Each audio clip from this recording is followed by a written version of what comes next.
тамирчин хүн заавал халаалт сонголт хийдэй. Тоглохын өмнө. Ялгаа байхгүй да заалан тоглох хүмүүс адилхан байсан. Тэмээ халаалтаа сайн шүү. За. Сонголт сайн. Даун зааж юм заяа. Залуучууд. Hello. Асаалоо. Сайн байна. За.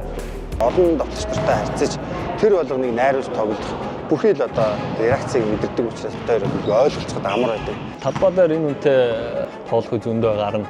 За яг хамт тоглож байхад бол аюу их хатуу шаардлага тавьдаг. Заримдаа муудалцахуйч гардаг.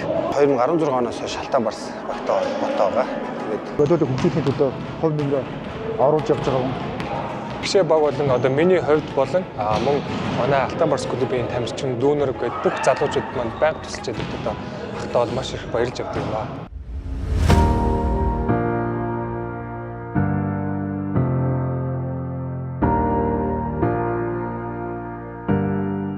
Алтан Барс клуб одоо 14 жилдээ явж байхад үндсэндээ нэг 200-аас 300 орчим тамирчид яг ингээд ороод гарсан. Энэ багт тоглоход бол яв цаг таах.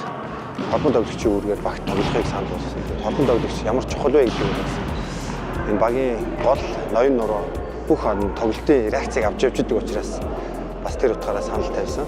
Яг энэ клубыг удирдах явж байгаа хүний зан чанар, түүний баримтлагдаг зарчим нь клубын соёл болдог. Тэгэхээр энэ соёлоороо бид нар бусад клубүүдээс яг ялгардаг. Тэгээд энэ спорт өөрөө хүнд бас багаар ажиллах чадварыг сайн суулгадаг да.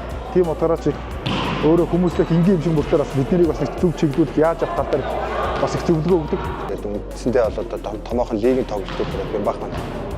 Гаднаас нь багийн уур амьсгалыг харж юу нь болохгүй юу нь болж байгаа тоглолтыг найруулга гэдэг юмыг бол өөрөө холбон тоглогчоор явж исэн учраас бидэрт бол аюул сайн зөвлөж лигийн аврагын төлөө болон олон тэмцээнүүдэд бол шагналт байранд орж исэн. Тэр тавьж байгаа шаардлагууд дээрэс нь өөрийнх нь яг нэг тоглолтын алдаа бүр дээр ингэж шаардлагач шадруу байдаг тэр зан чанар нь амьдрал дээр яг ажил дээр нь бас ажиглагддаг учраас энэ дээрээс би өөрөө спортч тэр амьдрал дээрээс ч тэр энэ зан чанарыг нь бас үлгэрлэж дуурайж авч явах юмсан гэж боддог. Ер нь энэ багийн спорт буюу тэр дундаа энэ волейболын спортыг ямар ч цаггүй маш хурдан шийдвэр гаргах хэрэгтэй. Тэгээрээс нь зөв шийдвэр гаргах хэрэгтэй. Багийн жигэд энэ тоглолтыг хангаж явж байгаа юм байна. Энийг мэдэрч чаддаг юм бол яг багийн холбон тоглогчоор сонгогддог. Багийнхан гишүүдтэй бид ойр дотн байх үүднээс байнгын бэлтгэл ордог. За ер нь өөрөө хэлж байхдаа би ч одоо залуу байхдаа сураагаа хөгшөрцөө өндө сурлаа. Би сайжраад дэшүүг бол аюул ярьдаг. Ер нь их ингийн шүү дээ манай юм чи. Тэр талаараа ч тэр одоо бас Алтан Барс багтайгаа олон жил холбон тоглогчоор болоо шигшээ баг тоглоод явсан. Багтаа бол их итгэл үлээлгээд намайг за чи нөхөр минь одоо тэгээд хариуцлагатай байх шүү гэж явсан. Тэгээд нөгөө талдаа энэ багийн маань одоо уур амьсгалыг бас ард нь бас биднийг дэмжиж хувь хүн талаас нь удирдахч манлайлагч зөвхөн спортын карьер гэдэг нь амьдрал дээр одоо яаж ирэх хүн байх вэ? Яаж аав байх вэ? Тэ багийн коллектив яаж ив нэгдлээ гэдэг бол юм баг. Айгүй олон талаас нь бид бас зааж сурдагаараа гэхгүй спорт гэдэг бүдээ ер нь их түшигтэй байдаг аа.